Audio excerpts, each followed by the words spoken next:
ለልጆች ሲባል ለሳምሪ ልጅ ሲባል የኔ ልጅ ትሙት። አያችሁ፣ እኔም እኮ እናት ነኝ። ልጄ እንድትኖርልኝ ነው የምፈልገው። ገባችሁ? ልጆቹ በጤና ጤና የሚነሳቸው ማን እንደሆነ እናውቃለን፣ በስነ ስርዓቱ እንዳያድጉ።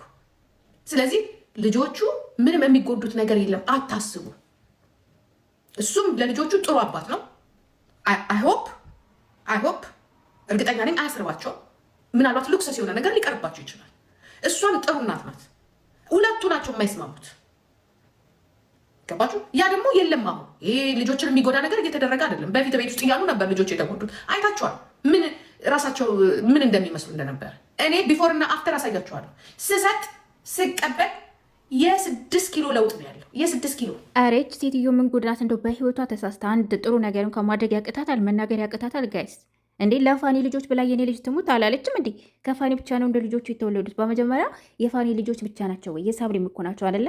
ሲቀጥል ደግሞ የልጅ ልጆችሽ ልክ እንደ ልጆችሽ ናቸው። እኔ አያቶች፣ እናቶች እኔ እስካሁን ድረስ በህይወት የማውቀው ማለት ነው የልጅ ልጆቻቸውን እንደ ልጅ አድርገው የሚያዩ እንደ ልጅ አድርገው የሚያሳድጉ አያቶች ነው እኔ በህይወት ዘመን የማውቀው። አሰላሙ አለይኩም ወራህመቱላህ። እንዴት ናቸው ወደ ቤተሰቦች? የነፋኒን ጉዳይ መለስበታለሁ። ከዛ በፊት ግን ፉፉን እንደምታዩት እንግዲህ በዚህ መልኩ ታሟልና ያለው ሆስፒታል ነው። የመኪና አደጋ ደርሶበታል የሚል ኮሜንት ነው ያየው የነበረውና ትናንት ማታ ነው በነገራችን ላይ ቲክታክ ላይ ያየሁት የነበረው። ሙሉ ቀን ማምሻዬንም አዲስ ነገር ስጠብቅ ነበረ። አካውንታቸውን እየገባው ቼክስ አደርግ ነበር፣ ስመለከት ነበረ።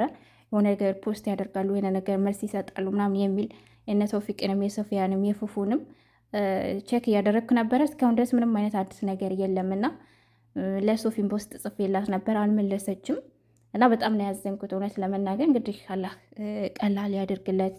ሶፊም ተውፊቅም እንግዲህ ሰላም እንደሚሆኑ ተስፋ አድርጋለሁ። እውነት በጣም ማለት ማን እንጃ ብቻ ግን እንደዛ አሁን ይሄን ነገር ፌክ ነው ወይ ደግሞ ድራማ ነው እንዳልል፣ ፌክ የሆነ ነገር ድራማ የሆነ ነገር ቪዲዮ ይሰራበታል። ገብቷቸዋል።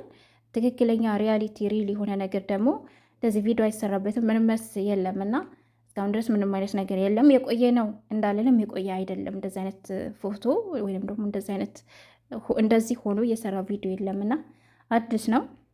እንግዲህ ኢንሻአላህ ሰው ሆኖ የማይፈተን ሰው ሆኖ የሆነ ነገር የማይደርስበት ምናምን የለም። በነገራችን ላይ በተለይ ደግሞ አንዳንድ ጊዜ ፈጣሪ የሆነ ችግር ሲፈጠርባችሁ በህይወታችሁ ላይ ከዛ ችግር ሳትወጡ የሚደራረቡባችሁ ነገር አለና ይሄ ያለ ነገር ነው በማንኛችንም ላይፍ ላይ ያው ትዕግስታችንን በነገራችን ላይ በጣም እንደዚህ አይነት ነገሮች ወደ ፈጣሪም ያቃርባሉ። እንግዲህ ወደ ፈጣሪ እንድንለምነው እንድናስታውሰው ድዋ እንድናደርግ ያደርጋሉ።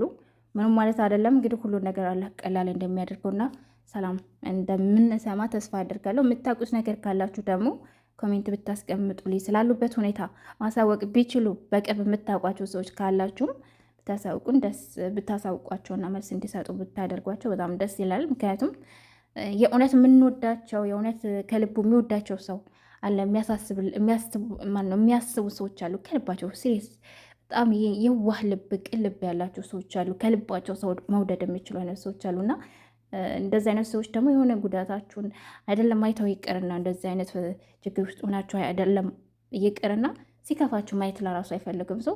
ለነዛ ሲባል መናገር የሚችሉበት ሁኔታ ላይ ከሆኑ ቢናገሩ ቢያሳውቁ መልካም ነው ብዬ አስባለሁ። በተረፈ በዱዓና በጸሎት አስቧቸው ማለት እወዳለሁ ማለት ነው። እና ወደ እነ ፋኒ ስመለስላቸው እውነት ለመናገር ፋኒን በጣም ነው የተገረምኩበት፣ በጣም ነው ያደነኩት። ሲሪየስሊ ምርጥ ጀግና አባት ለልጆቹ ፋኒ የምር ማለት ነው። እንደምታውቁት እንግዲህ እኔ ልጆቼን አሳድጋለሁ፣ ልጆቼን አሳድግ ተብሎ ተሰጥቷል። እሱም ደግሞ ልጆቼን ያሳድጋለሁ ብሎ ተቀብሏል። እንደ ኢትስ ኦኬ እንደ አባትነቱ ግዴታ ነው ምናምን ማሳደግ ኦኬ። ግን አስባችሁታል? ምንም እንኳ ብደነቅበትም ምንም እንኳ ብገረምበትም ግን እንደ ወንድ ልጅነቱ በጣም ነው ያሳዘነኝ። ምክንያቱም አንደኛ ወጣት ነው፣ ሁለተኛ ያለው ስደት ዓለም ላይ ነው፣ ሶስተኛ ስራ አለው እና እነዚህ ልጆች ደግሞ ታውቃላችሁ፣ እነዚህ ልጆች ራሳቸውን ትሪት ማድረግ አይችሉም። በራሳቸው ሻወር ወስደው ራሳቸውን ገላቸውን መታጠብ አይችሉም፣ ልብሳቸውን መልበስ አይችሉም፣ መብላት መጠጣት ማብሰል አይችሉም። ገና ህፃን ናቸው። ገብቷቸዋል። በራሳቸው ጊዜ ሰዓታቸውን አክብረው አይተኙም። በራሳቸው ጊዜ ሰዓታቸውን አክብረው አይነሱም። ማንኛውም ነገር በሱ ቁጥጥር ስር ነው። እሱ ነው የሚያደርግላቸው። ምንም ነገር ሊቆጣጠራቸው የሚችለው ሊያደርግላቸው የሚችለው እያንዳንዱ ነገር እሱ ነው እና ያንን ሁሉ ኃላፊነት ወንድ ልጅ ሆኖ ወጣት ሆኖ መውሰዱና ልጆቼ ብሎ ልጆችን መያዙ በጣም የሚደነቅ ነገር ነው። በዛው ልክ የሚያሳዝን ነገር ነው። የሚያሳዝነው ለምን መሰላችሁ? እናት እያለች አይ ነው ብዙ አባቶች እንደዚህ እናታቸው የሆነ ነገር ሆናባቸው ምናምን ኤቭሪቲንግ ብዙ ነገሮች ልጆቻቸውን ብዙ ነገር ሆነው እንደ እናት ሆነው ያሳድጋሉ። ግን እናት እያለች አስቡት። ብዙዎቻቸው አሁን ወደ ሴቷ ምናምን ስታዳሉ ምናምን እያዩ ነው። እና በጣም ነው የተገረምኩት። ምን አይነት ጭካኔ ነው እየተካሄዳለሁ? እንዴ ከዋንት እያትማሩም እንዴ? እናት ማለት ሁሏም እናት አንድ እንዳልሆነች እየገባኝ ነው ያወቅኩት። የምር በሳምሪ ነው ዋንትያ ስንት ማቅ፣ ስንት ችግር፣ ስንት መከራ ውስጥ ሆና እኮ ልጇን እንዴት በጥርሷ አንጠልጥላ ይዛ የለመነች ስትበላ እንደነበር እኮ አይተናል አይደለ? ልጇ ስለሆነች ገብቷቸዋል። እሷ ደግሞ የተሻለ ሁኔታ ላይ ናት፣ የእነዚህ ልጆች ማለት ነው። ማሰብ ያለባት ምንድነው ልጆቿን ላለማግኘት ልጁን ብሎክ አድርጋለች። እንዴት ነው የሚያስችላችሁ?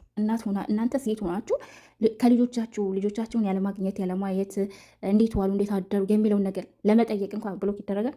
አይጠየቅም። እናት እያለች እሱ እኮ ታውቃላችሁ አይደለ?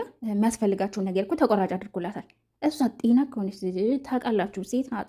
ከእሷ ማለት እናት ማለት ሴትና ወንድ ለልጆቻቸው እኩል አንድ አይነት ነገር የላቸው። ማለት አንድ አይነት ነገር ስላቸው እንክብካቤ ማለት ነው። እንክብካቤ የሴት ልጅ የእናት ይለያል። ትችልበታለችም። ወንድ ልጅ እንደ ሴት መሆን አይችልም። ምንም ቢሆን ምንም የትንም ያክል ልጆቹ ቢሆኑ የትንም ያክል እንክብካቤ ቢያደርግላቸው የእናትን ያክል ሊያገኙ አይችሉም። በመጀመሪያ ደረጃ የምታውቁት ነገር ሊገባቸው የሚችለው ነገር። ሲቀጥል ደግሞ እነዚህ ልጆች ራሳቸውን ያወቁ ቢሆን ኖሮ ራሳቸውን የቻሉ ቢሆን ኖሮ ቢያንስ በራሳቸው ሻወር የሚወስዱ በራሳቸው ተኝተው የሚነሱ በራሳቸው የሆነ ነገር የሚያደርጉ ቢሆን ኖሮ ችግር የለው ትጎዳ አይደለም። ሴት ልጅ እነሱ ካልተስማሙ ግን ግዴታ እዚህ ጋር ማለት ነው የእናት ፍቅር ማግኘት አለባቸው። እንዴት ዋሉ፣ እንዴት አደሩ፣ ምን ተፈጠረ በህይወታቸው፣ ምን አይነት ውሎ ዋሉ አደሩ የሚለውን ነገር እኮ ቼክ ማድረግ አለባት እናት። ግዴታ ነው። ወልዳ እስካመጣቻት ድረስ ግዴታ አለባት ልጆቿን የመቆጣጠር ሲጀመር ማለት ነው። እስከሚያድጉ ድረስ ራሳቸውን እስከሚችሉ ድረስ ራሳቸውን እስከሚያውቁ ድረስ ማለት ነው። አሁን እዚህ ጋር እናቷ ምንድን ነበር ስትል የነበረው? ለፋኒ ልጆች ብላ የኔ ልጅ ትሞት ወይ? እናት በነገራችን ላይ የልጅ ልጆቿን እንደ እናት ነው እኔ ማነው ይቅርታ እንደ ልጆች ስታይ የማውቀው ማለት ነው በህይወት ዘመን። እሷ ግን ምንድን ያለችው? ለእሱ ልጆች ብላ የኔ ልጅ ትሞት ወይ?